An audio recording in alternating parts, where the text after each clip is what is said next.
Hey guys, we're back with our part 2 of detoxing. Yes, part 1 focused on detoxing our physical bodies of environmental toxins and foods that we put into our body. This one is focused on emotional detox, relationship detox. So, why is it important that we detox mentally and emotionally? Right. And we have no problem talking about our physical health and how much we want to take care of it. But why is it so hard to talk about our mental health and all the negative things that come with that? I do see more people definitely posting about, like, I'm going to go work out, or that workout was so great. But yes, no one ever speaks of the real issues. Yeah. Well, like, what's going on behind that. Yeah. And not that, and I'm sure not everyone wants to put out their business, but I also think it's important that we feel supported. Yeah. You know, that everyone feels supported, and maybe not everyone is comfortable putting out their business. I know it's definitely taken me some time to put out my business out there, and that's something that I definitely want to work on for sure. But each one of our stories can help someone else. Right. Not because, I don't want anyone to know my business, but it's just,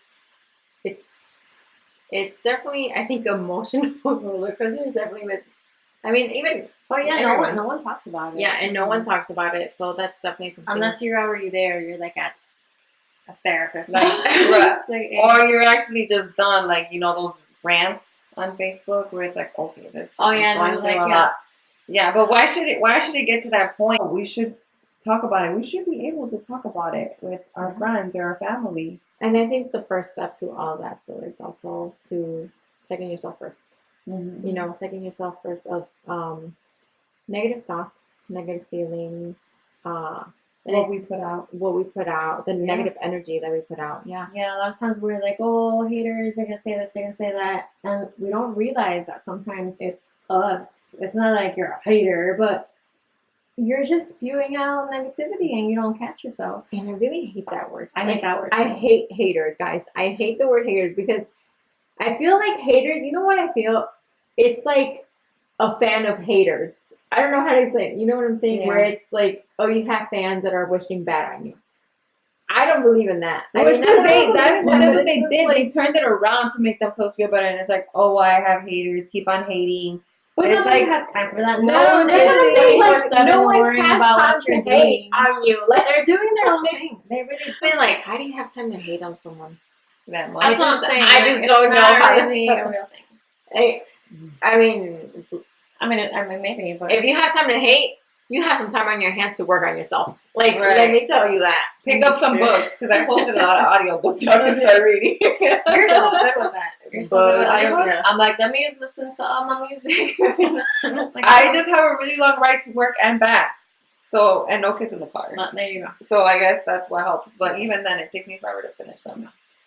But negativity and our emotions, our attitude do affect us physically. They can make you physically sick. And vice versa. So that's something that we do want to take care of. I feel like that goes along with anxiety, headaches, mental breakdowns that we get, that we talk Stomach about. ulcers. Like why are we feeling this way? Duh, because we're freaking stressed out and we're taking all this negative, just negative thoughts. And I think also with the negative thoughts, it's what you're also putting out there, you know. And sometimes you may think like, or you see something on someone posting, and the first thing to think is negative. Like, I feel, you know, that it's just out there. And I know Steve Harvey had said, you know, haters are louder. That's what it is. Haters are louder. Haters it's not that you have more haters. It's not that you have a lot of haters. Yeah. It's just they're louder. They're really loud. And sometimes, and it can just take that one person, or that one hater, to make your day back. Yeah, I'm one of those people where I tell you guys that's how I'm like, how do I let this go? It takes one person and it just gets to me. And it usme to be like, me vale, like, just shake it, you know, throw it off your shoulder. But now things really tend to affect me. And how do you just let go? How do you let it go? Well, first of all, you need to get rid of that toxic person. That's how you let it go. I mean, well, how do we go about that? Do we tell them that they're being toxic? Or do we just kind of slip away? I think you should, because sometimes people don't realize what they're doing. And if they do, then you should definitely cut them out. If they just don't care, don't see it. If they're doing it on purpose and they know that it hurts you and it affects you. I think it could be a mix of things.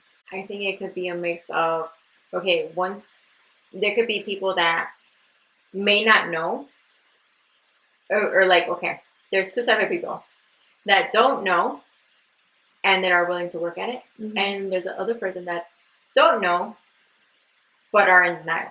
They don't see it. They don't see it. And the thing is that you can't make anyone see anything. Yeah. You can't change a person. You can't. The only thing, and that's what I'm saying, I think it's like checking yourself. Like it's two-way road where it's not just that person, it's also yourself. Yeah. Where you have to learn how to manage these feelings. You have to learn how to, I don't know. I mean, there's an outlet for everything. And I think that's something that I struggle with, that how do I deal with these emotions? You've already spoken to the person. You've already told them. And the thing is that some people we can't just cut out completely out of our lives. Mm-hmm. You know, these are people that are our relatives. These are people that are our friends. These are people that are in our everyday lives. So, well, we were just talking about that. How it's like, how do you cut off somebody that's what, but you can't. I mean, not completely, like, but you can distance yourself from them as much as you can. No, you can't. But at the end of the day, they're still you still see them. True. You still see them. So that's why I'm saying we have to learn how to also find a way to deal with these emotions. And it's not bottling it up and throwing it away. No, you can't just out? Or your feelings. No, no. Realistically, no, because at the end of the day, we're gonna pop off. We are gonna. Are we? I don't know. I'm the type of person that I'll explode eventually. So that's a hard one. I mean, yeah, we can check ourselves and we can check them, but initially they're gonna have to want to change, and we're gonna have to want to change. But I think there's times where you're right. It's difficult with family members, but with, let's say, longtime friends, you have to realize there's a point where you've either outgrown each other or you do become toxic to one another, and you don't just keep the relationship just for the sake of, oh well, I have history or children. So I think that's like one thing that's one thing that I think a lot of people feel compelled to stay together. Mm-hmm. And really, you guys, I mean, I think most of us are aware of this, but sometimes it's just so hard for us to let go of that. Let go of that. We want to hold on so much to that family perfect picture. Like we're working it out for the kids, and or even just painting a picture for everyone else, you know. And it's so important that it's not like that. I think, you know, we've all been married for like 10 years more, and so many up and downs. Like it's not perfect. It's, you know, you should try to work at it. Yeah. I mean, every relationship is some kind of work. But you have to get to that point where you realize that there's something wrong, and you need your space. If you're being disrespected, degraded. Abused, mentally, physically, you have to. I mean, sometimes people say, we're going to work it out for the children, but really that should be the reason why you end the relationship, because you want to set an example for them and show them that you have respect for yourself. Right. You can only do so much. That they're worthy of a healthy relationship. Right. You can talk to that person and you can get counseling and do all these things, but if that doesn't work and it keeps going and you're not happy and your kids are seeing the disrespect and they're seeing your mental breakdowns, because kids are smart, man. They see that. And I think you're also setting them up as well. Definitely. You're setting them up to their relationship, to their future, where this is the relationship they see, the only relationship they see, because they're not going to go to someone else's house and live that relationship with another set of parents. This is the only relationship that your children will see. And you don't know how it's going to affect them. And you don't know the effects. Maybe, I mean, some people, I don't know, there's just different. Some people want the exact opposite, but sometimes end up with the exact same. It's like my parents. I mean, they knew they weren't meant for each other. They had to split up. It was hard. It was hard on my brother and I. I'm sure it was hard on my parents because they realized like our family's not together.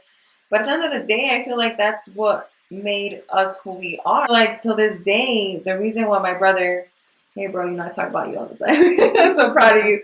He's such a good dad because he wants to do more than, you know, than what we had, because our parents split up and my dad didn't know what to do and how to be there. And my brother's like, I'm not going to be that person. My kids come first no matter what, you know? Mm-hmm. And sometimes you do have to realize, like, okay, being with this person is not going to help my kid, whether they're going to hurt for a little bit, but they're going to be better off in the long run. And it's such a difficult choice to make. Yeah, it can't be an easy decision to make. Definitely. And the thing is, I think there will always be the question left, did I do enough? You know, did I do enough? Did I make enough effort to make it work? You know, there will always be that question. And I think sometimes we just have to put ourselves first. Put ourselves first and make the best out of the situation. Mm-hmm. At the end of the day, guys, why do we allow toxic people to hurt us? Why do we allow it to take control of us? Like, why do we even stay on social media if it's toxic too? Weren't you just saying? I think social media is something that everyone has in common now, and it's a great way to connect. It's a great way to network. Yeah. But I think there's also so much bad out there that sometimes you just need to pull away. You know, there was a time where I just found myself distracted, where I just found myself not as focused as much at home and myself, just in all my areas. I just felt sluggish. I don't know how to explain. I just didn't feel any motivation. Didn't want to do things. So I took away some time from social media. And during that time, I also realized how distracting it was. And I also put my focus on the right things, it put me in perspective. Got back on track, and coming back, I definitely I'm feeling very motivated lately. You know, I just want to do things. I want to get things done. So one of the biggest things that I want to do is use my social media as a platform. As many of you may know, and for those who don't, I have a child with autism. He is 10 years old. Later on, I will speak more of him. But I definitely want to bring that awareness. I want to bring autism awareness to everyone. It's not just, you know, telling people about this disability. It's also the challenges that my family and I face, from my children to myself to my husband. Put just our lives out there, and not necessarily annoy your news with all these like autism things, but you know, just so you guys can get a glimpse that maybe if you see a family out there with a child that's just acting up, they're not just acting up, guys. But it's not even annoying, because if you think that's annoying, then you're being negative. No, I mean, it's more not like annoying, because I guess maybe I already know what people might think, or like, oh, here she goes again posting about her. And at the end of the day, like, but I think I've gotten to like a point, with that. Like, and that's what I'm saying. I think I've gotten to also a point where I just don't care. Like, I don't care what people think. I don't care. Everyone's always going to have an opinion. Everyone will always have something to say, whether it's good, whether it's bad. And I think I've just gotten to a point where what you say may not affect me as much, because, guys, I deal so much with my little guy. And I think whatever he's going through may hit me harder than your words. You know, no offense, but you're not nobody in my life or anybody in my life to make that presence. So, yeah, I've gotten to the point where I just, whatever you say slides right off me. I think as a mother, I do well. As a wife, I do well. I don't think that anyone can put me down. I don't know if maybe that's just my confidence speaking. I don't know what it is, but guys, I definitely feel more motivated now, and I want to bring all that awareness to, and it's not just autism, it's definitely stuff that I know has definitely opened my eyes to so many things that, you know, we don't even speak of now. It's made me feel more empathy for others. It's definitely a reality check, you know, for life and all of us.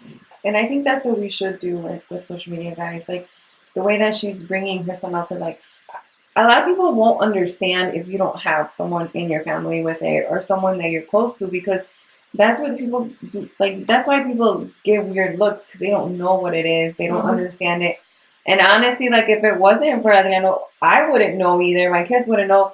And there's times where they're like, you know what, mom, that kid is like nano. Like, I feel bad that other people are staring. Like, they're aware. You know, they don't get it how you get it, but they're aware. Right. And they realize that other people are being rude by staring, or they're being mean, or whatever the case is. So it's like, just talking about it is helping people know what's out there, because they don't know. Yeah. They don't know. They don't understand.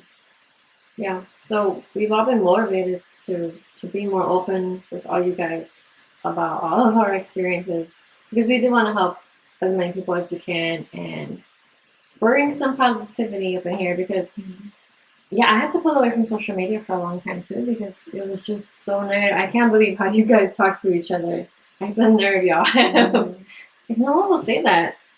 But I also do see a lot of people, or maybe more recently, that are so positive. Like, I think, like, yeah, girl, like, get it. I think like, what's kept me on social media is those girls that are very positive, and I'm gonna shout you guys out, Christina and Cynthia and Amber. You guys are Danielle. I always see you, girl. I know, they're always messaging me positive things, and they're like, you motivate me. But you know what, you guys motivate me to be positive and put myself out there, and that's what it should be. We should motivate each other. We should put ourselves out there. We should give more love and support.